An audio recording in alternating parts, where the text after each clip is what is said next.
Hey everyone, welcome to the show. I am the Fire Escape Griller, and we are smack in the middle of a very hot summer here in New York. So I want to show you one of my favorite summertime recipes. Today, we're going to make a foil packet clam bake right here on the Fire Escape.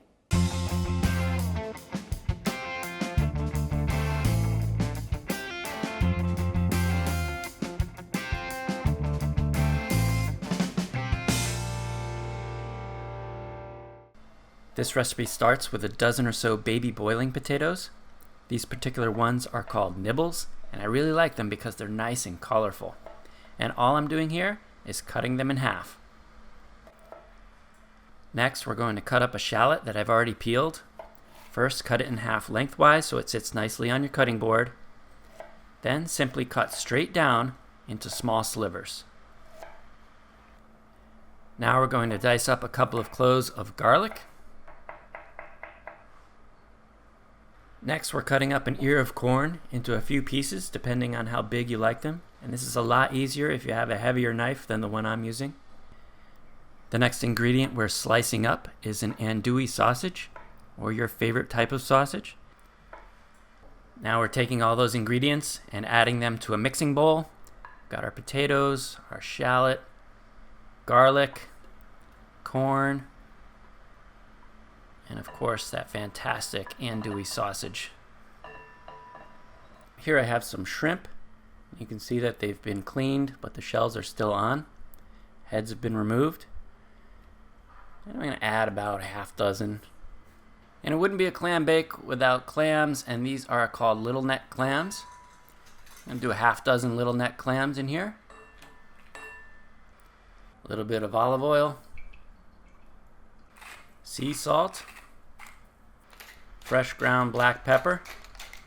For herbs, you can add fresh chopped parsley or thyme sprigs, but I really love dried herbs de Provence, so I'm going to use about a tablespoon of that. And one ingredient you definitely cannot forget is 1 to 2 tablespoons of Old Bay seasoning. This stuff goes perfect with seafood. Then mix all these ingredients together. For the foil packet, lay one sheet vertically and another sheet horizontally on top of it. Then add your mixture to the center of the top sheet. And you want to fold up the sides of the horizontal foil.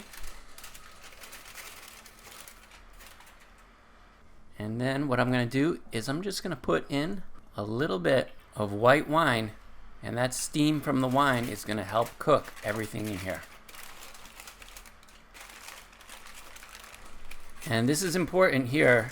As you close it up, you want to prevent the steam from escaping, but at the same time, you don't want it so tight that the clams don't have room to open up.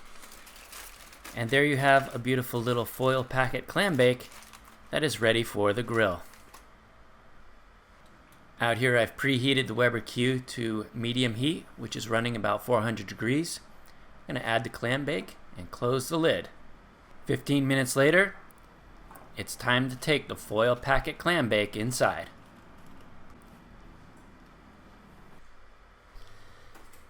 And now it's time to check to make sure those clams have opened up properly. And yes, they are looking perfect. And for the finishing touches here, I've got 2 tablespoons of melted butter. And I'm going to pour that right on top of our clam bake. And then finish it off with the juice of a half a lemon. Now let's give one of these clams a taste. Dip in some of that sauce. This is absolutely phenomenal. The clams have all opened up. The potatoes are fork tender. The sausage, of course, is terrific. You really need to try this recipe. Foil packet clam bake, the perfect recipe for summer. So there's my take on a foil packet clam bake. This really is a fantastic recipe. The way those juices come together, the white wine, the butter, that Old Bay seasoning, it is delicious, and it would be great to mop up with some bread, some French bread or garlic bread. That would be fantastic. This one packet just fed me, but I didn't have any bread or I didn't use any bread. So if you're using bread, you can definitely get 2 servings out of one packet like this. And it is so delicious. You're gonna love it. And what's also great is you could just make these packets up and put them into a cooler and then take them to a tailgate, break them out at the tailgate and give everybody a clam bake. They would be so happy with that. This is just really a fantastic recipe. So give it a try and let me know what you think in the comments below. If you like this video, leave a like. And if you haven't already, please subscribe. And of course, keep on grilling. So there's my take on a foil packet pancake.